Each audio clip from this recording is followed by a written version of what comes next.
Marcus Ellison was 41 years old when he signed his will on a Tuesday morning and came home to find his wife Renata pouring 2 glasses of red wine in celebration. He had spent 16 years building something real, a regional logistics company out of a single cargo van, a rented storage unit in Trenton, and a reputation for never missing a delivery window. By the time he turned 40, that one van had become a fleet of 23. The business operated out of a 14,000-square-foot facility he owned outright, debt-free, and serviced 34 commercial clients across New Jersey and eastern Pennsylvania. He drove a 2014 Ram 1500 with 97,000 miles on it, and a cracked passenger side mirror he kept meaning to replace. He wore steel-toed boots to meetings he could have worn Italian shoes to. Renata called this embarrassing. He called it honest. She had no idea that the will he signed that morning, the one she had pushed him to complete for 3 months, the one she had personally scheduled the attorney's appointment for, the one she had suggested should list her as sole beneficiary, directed the entirety of Marcus Ellison's estate, valued at $14.3 million, into a family trust she had never been told existed. She poured the wine. She handed him the glass. She smiled the smile of a woman who believed she had just set the clock on the end of her waiting. What happened next would cost Renata everything she thought she had already won. Before we jump into the story, comment where in the world you are watching from and subscribe, because tomorrow's story is one you need to hear. The alarm went off at 4:52 a.m. on a Wednesday in early March, and Marcus silenced it before the second tone. He dressed in the dark canvas work pants, a heavy flannel, the steel-toed boots he kept by the door, and moved through the house without turning on a light. He had done this every morning for so many years that the house navigated itself around him, or he around it. The third step from the bottom had a slight give he compensated for automatically. The kitchen faucet ran cold for 11 seconds before the warm water arrived. These were not details he thought about. They were simply the texture of his mornings, as fixed and unremarkable as breathing. He filled his thermos, black, no sugar, the same thermos he'd been carrying since his 2nd year in business, dented along the bottom where he dropped it on a loading dock in Newark in 2017 and never thought to replace, and stood at the kitchen counter for a moment, looking out the back window at the yard. The ornamental cherry his mother had planted along the fence line the spring after Marcus graduated high school was still bare. Another few weeks. He used to point it out to his daughter Maya when she was small, the two of them standing at this same window counting the days until the blossoms appeared. Maya was 13 now, taller than Renata, interested in things that had nothing to do with cherry trees. The tree had stopped being a wonder and become a landmark. He noticed it anyway. He left a note on the counter, the way he always did, nothing elaborate. The day's plan in his blocky handwriting, morning site walk, client meeting at 11, home by 6. He had written these notes since Maya was an infant and Renata worked late at the hospital billing office before she stopped working altogether. The habit had outlasted the necessity. He did not think about why he still left them. He left them because he always left them, and because some part of him still believed the information might be wanted. His Ram was in the driveway, and in the pale early darkness the orange glow of the streetlight caught the dent above the rear wheel well where he'd backed into a bollard at a loading bay 4 years ago and never gotten to fixing. The kind of repair that costs $400 and stays on the to-do list until the truck itself becomes someone else's concern. He started it, let it idle for a minute to settle, and pulled out onto the empty street. The facility on Industrial Drive was already lit when he arrived at 5:44. His operations manager, Derek Paulson, had opened up. Marcus could see him through the glass office at the front, head down, working through the day's manifest. Derek, had been with him since year 3. Before the facility, before the growth. Back when Marcus's office was the cab of the original van, and Derek had helped him stage loads out of the storage unit at 3 a.m. to make a 6 a.m. window. That history was not something they spoke about. It was simply present between them, the way the load-bearing walls of a building are present, whether or not anyone remarks on them. Marcus walked the bay first, the way he did every morning. He moved slowly, hands in his pockets, looking at each truck as he passed. Tire pressure, cargo seals, the condition of the loading straps he'd spoken to 3 drivers about twice already this quarter. He stopped at truck 7 and crouched beside the left rear wheel. The tread was wearing unevenly in the way that suggested an alignment issue developing underneath the surface, the kind of thing that does not announce itself until the tire fails. He straightened, took the site notebook from his inside jacket pocket, and wrote, 7, alignment, date, 3 words. He would mention it to the fleet manager before 9 a.m., and it would be handled before end of day. This was how he ran things. Quiet observation. A note in the notebook. 1 conversation. 1 solution.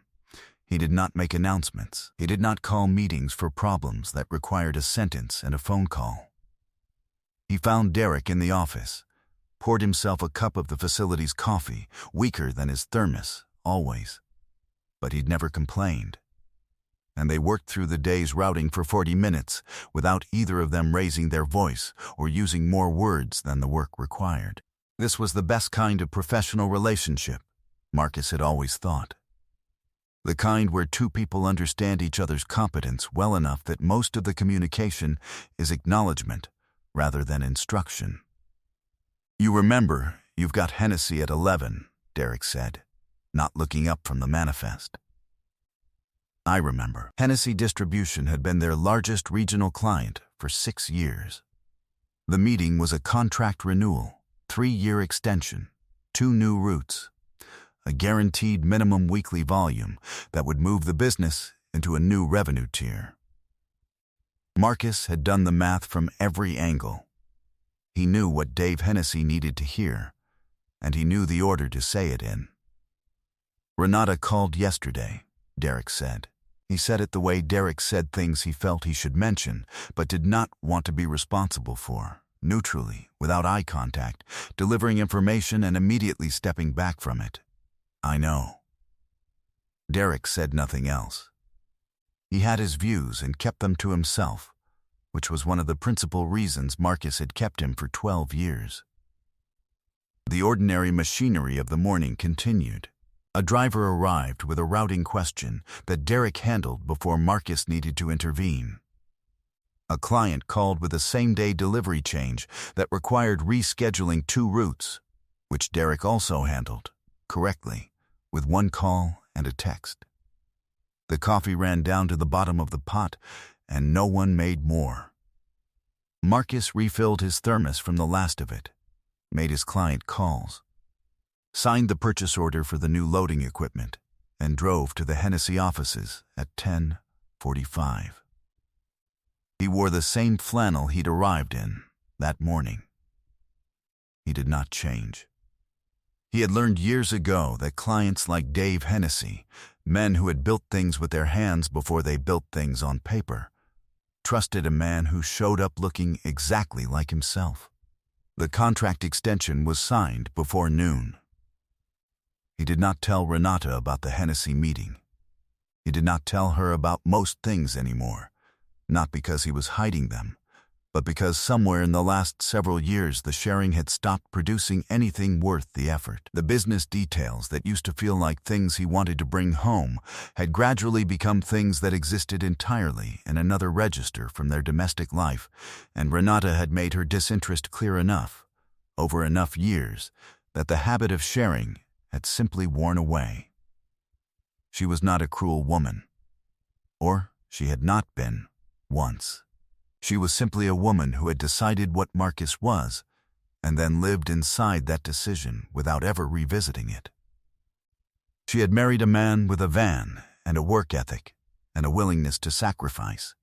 And when the van became a fleet and the sacrifice began to produce something significant, she had updated the income figure in her head without updating anything else. The money was hers by proximity. The work was beneath discussion.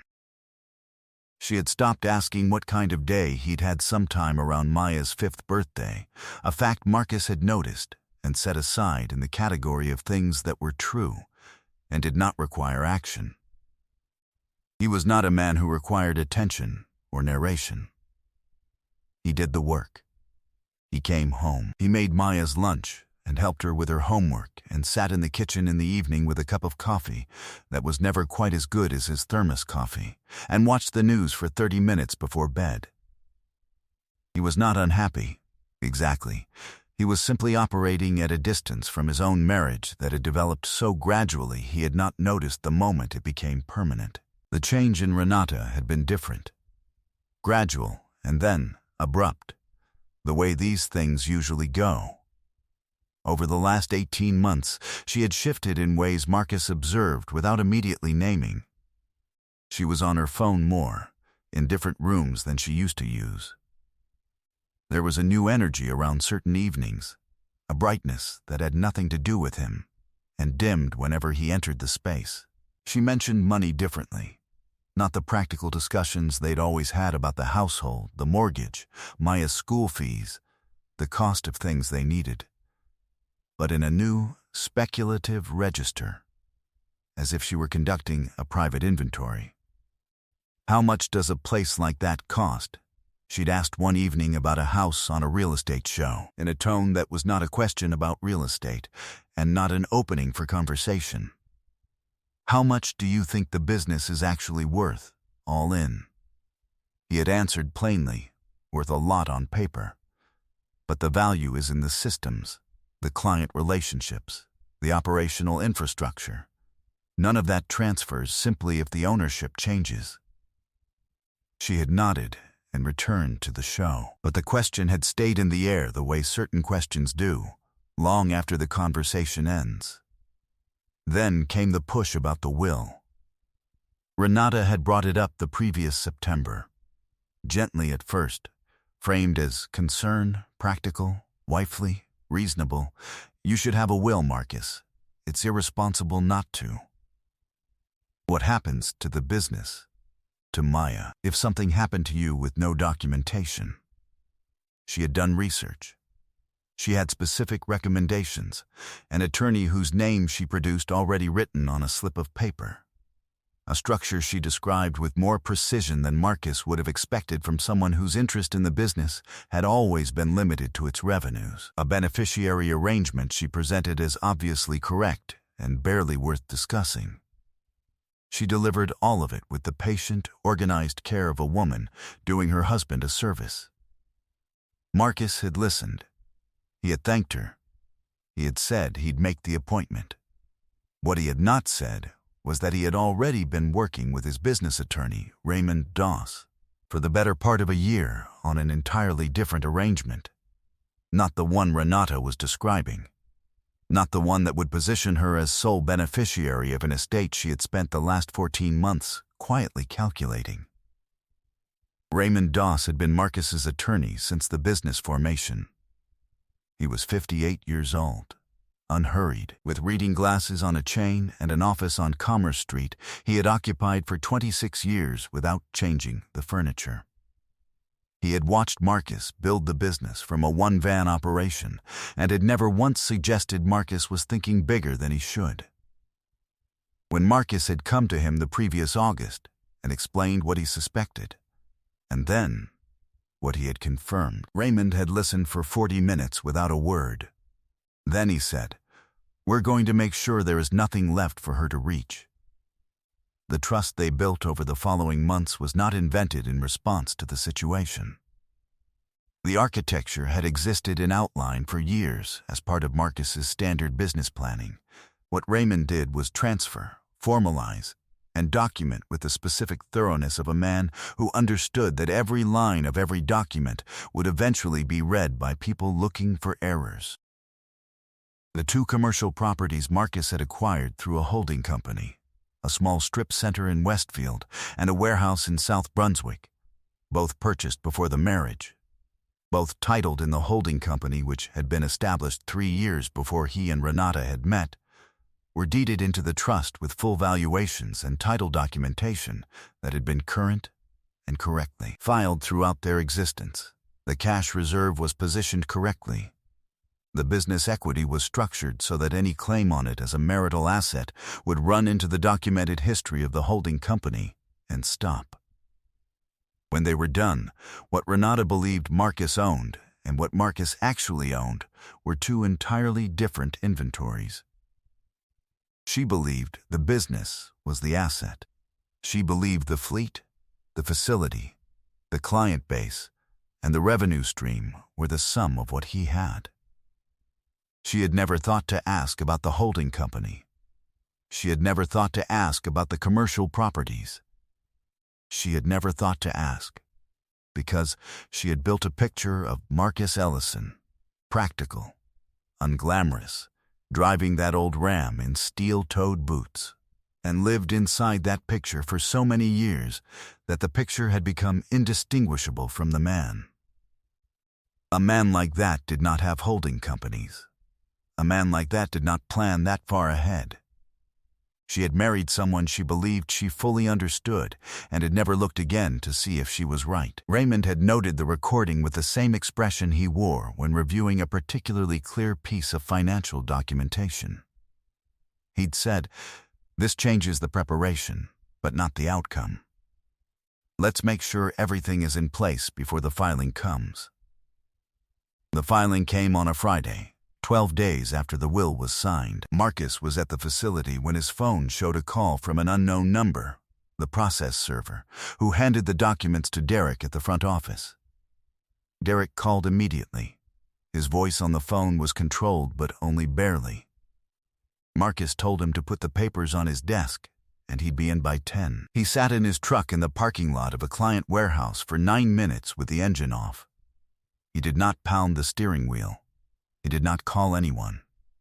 He sat with the particular stillness of a man who has been waiting for something for a long time and is now simply noting its arrival. He thought about Maya. He thought about the cherry tree. He thought about the notebook in his jacket pocket with the word alignment and the number 7 written in it. That truck had been corrected on schedule. The problem resolved without drama. The way all problems that are noticed early enough and handled correctly are resolved. He drove to the facility. He read the papers at his desk with the same attention he gave to contract documents. He called Raymond. Raymond said, "I've been expecting your call. Monday morning. Bring the papers." He called Calvin that evening. Calvin was his older brother, 46, ran corporate security for a manufacturing company in Morris County, and was the most intensely loyal person Marcus had ever known. Calvin had known about the situation since November, at Marcus's request, and had spent the intervening months keeping his feelings at the level of controlled fury rather than the level he would have preferred. He said things on the phone that Marcus did not repeat and agreed with everything Calvin felt without adding to it. Calvin said he wanted to go to the house. Marcus said no, firmly and without explanation. Calvin said something else. Marcus said, "This has to be done legally and completely. There cannot be a single thing she can use." Calvin went silent and then said he understood, and then asked what Marcus actually needed from him. Marcus said, "I need your name on the trust documents. I need you on the board." Calvin said, "When?" Marcus said, "Raymond's office, Monday, 10 o'clock. Calvin said, "Done." Marcus did not go home that night. He stayed in Calvin's spare room in Montclair. He texted Maya that he was at Uncle Calvin's for a work thing and would be home Saturday. Maya sent back a thumbs up, and then, 30 seconds later, a single question mark, which was 13-year-old for "I love you and something is strange, and I trust you to tell me when you're ready." He read it 3 times. Raymond's office on Monday morning had the quality that Raymond's office always had. Unhurried, slightly warm, smelling of old paper and decent coffee. Raymond reviewed the divorce papers, made notes in the margin with a mechanical pencil, and then set them down and took off his reading glasses and said, "Feldman is a domestic attorney from Princeton. He is competent. He has been told there is a significant asset in the form of the business, and he has structured the filing around claiming equity in that asset. He does not know about the trust. He does not know about the properties. He has not asked the questions that would lead him to either." He paused and said, "That assumption is going to be expensive for them." Marcus said, "How long?" Raymond said, 4 months to the settlement conference, give or take. Possibly less if they're eager. The discovery process will take 6 weeks. They'll depose you. The deposition will be about the business. Let them have everything they ask about regarding the business. Answer every question about the business accurately and completely." He paused again. "There is nothing in the business that hurts you. The business is exactly what it appears to be." Marcus understood this. The business was real and built and clean. There was nothing in it that had been hidden or manipulated. What had never been part of the picture Renata carried, the properties, the holding company, the trust, those were not hidden things. They were simply things she had never asked about. The distinction was not technical. It was the exact nature of her mistake. Renata's attorney, the Princeton firm, a man named Feldman, filed a comprehensive discovery request in the first week. Complete business financials, full asset disclosure, personal account statements going back 5 years, retirement accounts, personal savings.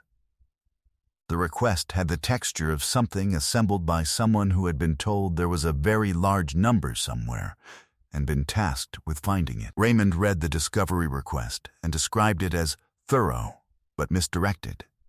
He said, "They're looking for the fish in the business. They don't know there are other ponds."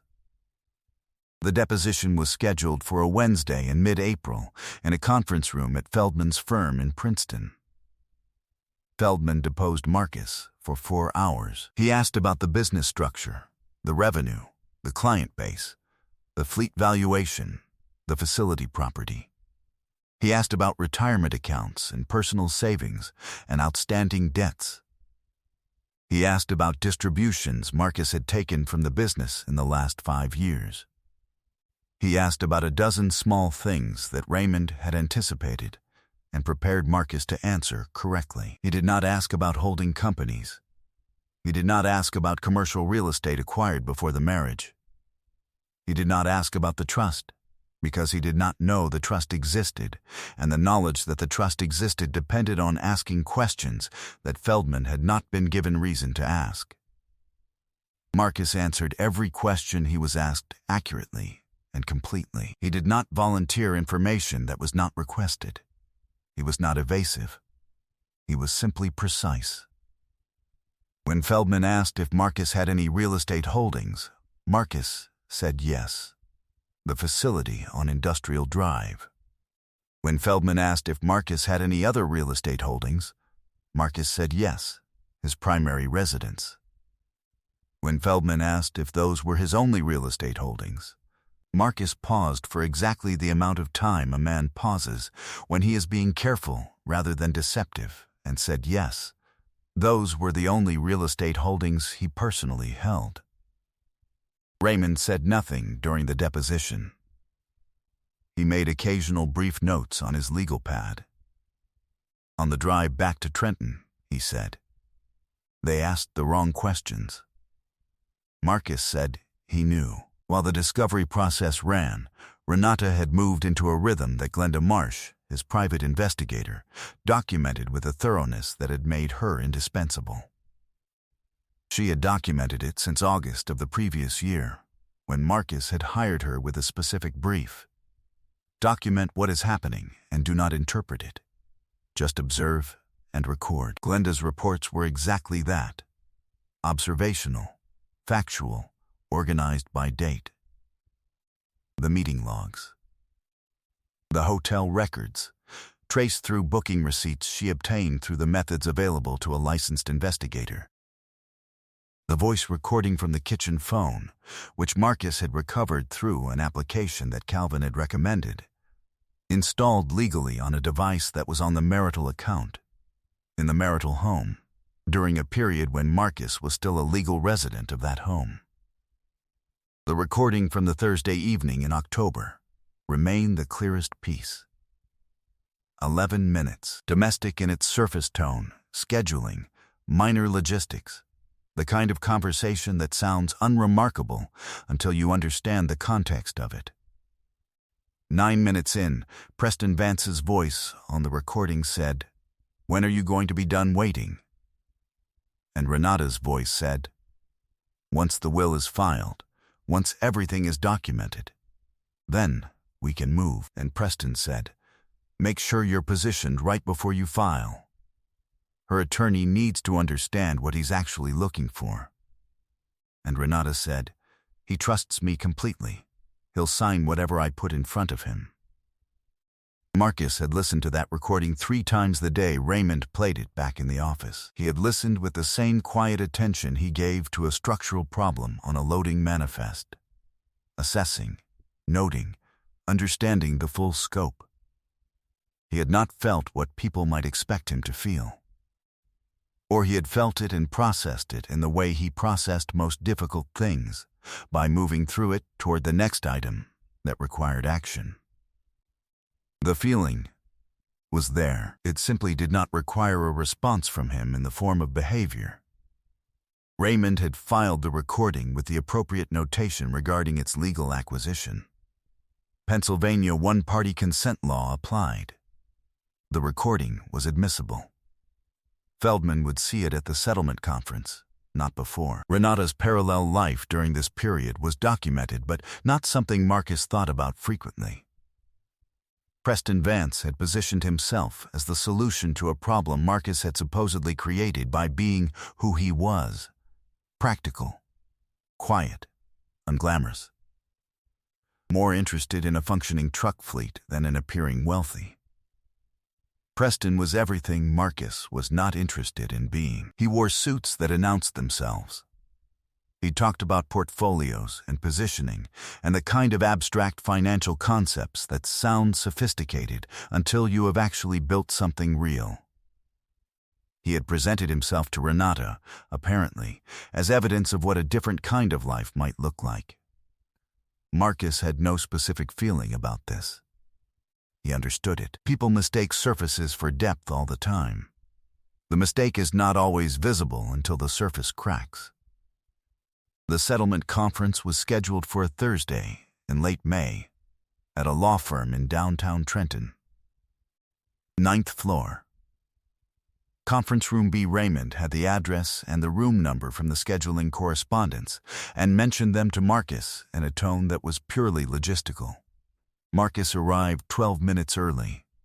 He wore a dark jacket over a clean flannel, the same boots. He helped Raymond arrange the document folders on the table in the order they would be needed, a specific order determined in advance, each folder representing a layer of the asset picture that would be introduced in sequence, each one narrowing the field of possible outcomes for the other side of the table. This was the architecture of the morning, and Marcus understood it the way he understood the architecture of a building: load-bearing versus decorative, structural versus atmospheric, which elements held the weight and which were simply present. He got a cup of water from the credenza near the window and drank it standing, looking at the city below. The morning was clear. He set the cup down. He sat. Feldman and Renata arrived together. She was dressed carefully.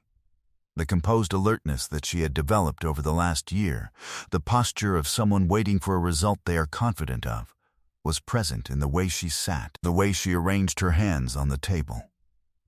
She looked at Marcus once when she entered, briefly, and then looked at the window. Feldman opened with the equity claim on the business. He walked through the valuation his firm had prepared, a number Marcus recognized as accurate given the information Feldman had been given to work with. He spoke about marital contribution, about shared sacrifice, about Renata's domestic role which had enabled Marcus's professional building. He spoke calmly and competently. He had a strong case given the facts as he understood them. Raymond listened without expression. When Feldman finished, Raymond said, "We don't dispute the business valuation." He said it the way he said most things, plainly, without particular emphasis, the statement of a fact rather than the opening of an argument. He opened the first folder and slid a single page across the table. He said, "We would like to make sure the court has a complete picture of the asset structure before any discussion of equity claims." He described the holding company. He described the formation date, 11 years ago, 3 years before Marcus and Renata had met. He described the Westfield Strip Center, current assessed value $1.8 million, titled in the holding company from the date of purchase. He described the South Brunswick warehouse, current assessed value $2.4 million, same holding company, same continuous ownership. He described the family trust, into which both properties and the associated cash reserve had been formally transferred and documented. He slid the property deeds. He slid the trust documents. He slid the holding company formation papers with the date clearly visible, notarized, filed with the state. He slid the documentation of Marcus's separate ownership predating the marriage. Feldman picked up the documents. He read them carefully. He had the expression of a man who has just been handed information that reorganizes the room he thought he was sitting in. He read them a second time. His hand moved once, briefly, to his collar. He set the documents down. Renata was reading the documents too. She looked at the holding company formation date. She looked at the property addresses. Her face did not change in any dramatic way. What changed was a quality of stillness, a particular kind that is not the stillness of someone who is composed, but the stillness of someone who has just encountered the specific size of what they did not know. Raymond said, "We would also like to enter into the record this audio document, which was obtained legally under Pennsylvania one-party consent statute, which documents a conversation between Mrs. Ellison and a Mr. Preston Vance, recorded at the marital residence." He set the recorder on the table. He pressed play. The kitchen sounds came through first, the ambient hum of the house in the evening. Then the voices, clear and unhurried and specific. "He trusts me completely. He'll sign whatever I put in front of him." Raymond stopped the recording after 40 seconds. The relevant portion had played. The rest of the 11 minutes was not necessary. He set the recorder to the side. Feldman asked for a recess. His voice was professionally steady. Raymond said of course, and he and Marcus stood and walked into the hallway, and Raymond got himself a coffee from the cart near the elevator, and Marcus stood at the window at the end of the corridor and looked at the street below and waited. The sun outside was bright against the building across the street. A delivery truck was double-parked below. A man in a blue uniform unloading boxes onto a dolly with the practiced economy of someone who does this many times a day without thinking about it. Marcus watched him for a moment. The work was the work. It didn't require an audience. 18 minutes later, Feldman came to the hallway and said his client would like to discuss revised terms. Raymond said of course. They returned to the conference room. Feldman had a new posture and a new document in front of him. The equity claim on the business was withdrawn. The claim on the trust assets was not pursued. The property claim on the marital home would proceed through the standard marital equity calculation, the portion of the home's value accumulated during the marriage, split per the applicable formula. which Raymond had already calculated. There would be no claim on the holding company properties, which had been correctly established as separate premarital assets. There would be no claim on the trust. There would be no support claim, in light of the documented intent established by the recording. A clean settlement. Clean and complete, executed within 60 days. Raymond said he would respond by end of week. He said this to Feldman. He did not look at Renata. Marcus looked at Renata. She was looking at the table. Her hands were folded. The composed alertness was gone entirely. In its place was the particular expression of someone who has understood, fully, and for the first time, the exact size of what they did not account for. He spoke quietly, without raising his voice and without putting anything additional into the tone. He said, "You built a picture of me. You lived inside it for a very long time. You never once thought to look at the back of it." He paused for exactly as long as the sentence required. He said, "I need you to understand that I'm not angry at you. I'm not anything toward you that requires a response. I want you to understand what you underestimated, because I think you deserve to know the exact thing you got wrong." He said, "That's all." He stood. He picked up his folder. He adjusted his jacket. He walked out of conference room B without looking at anyone's face, and without stopping at the elevator, he took the stairs, 9 floors, and walked out into the clear morning air, and stood on the sidewalk for a moment in his steel-toed boots on the pavement, with the ordinary sounds of a Thursday in Trenton around him.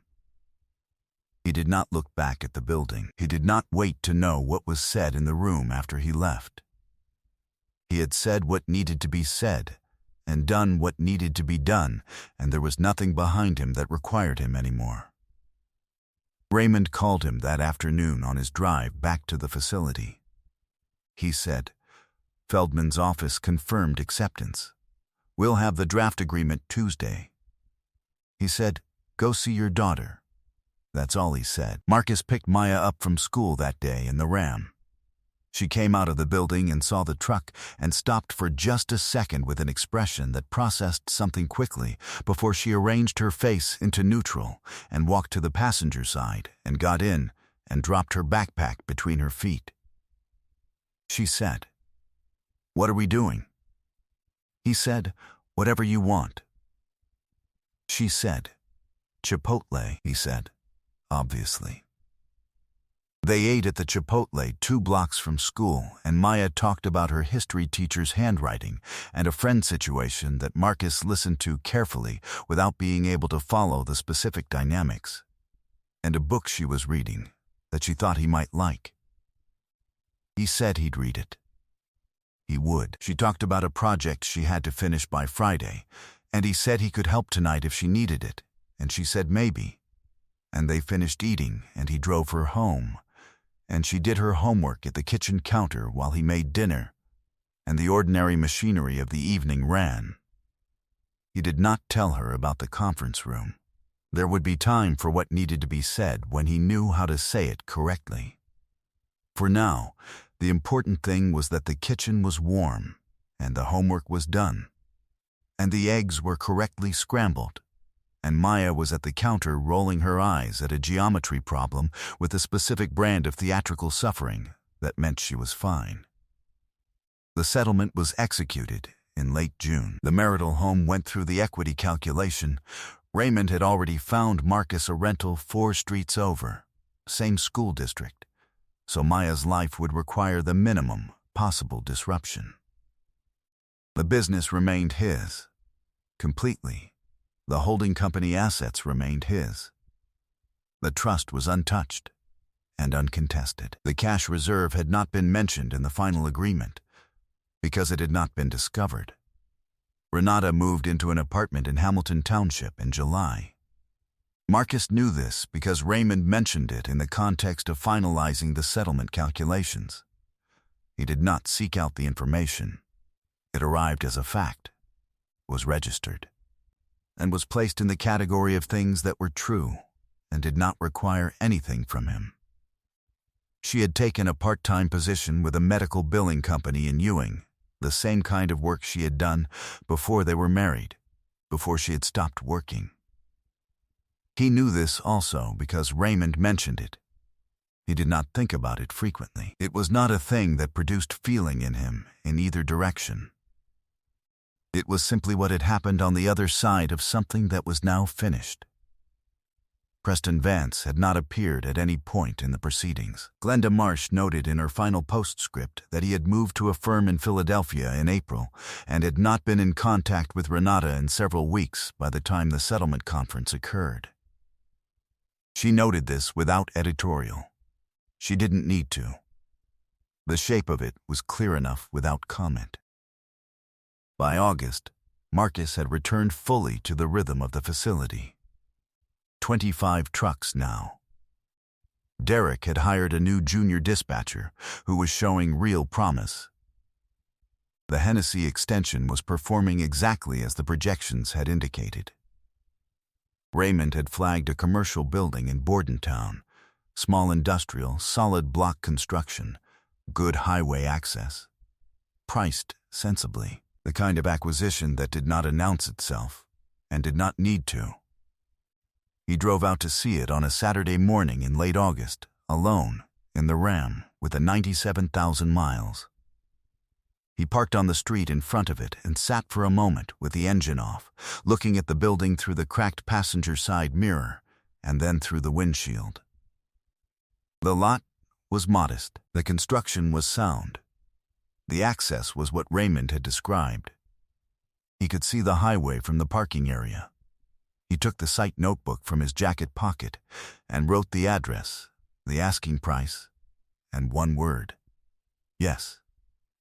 He screwed the cap back on his thermos.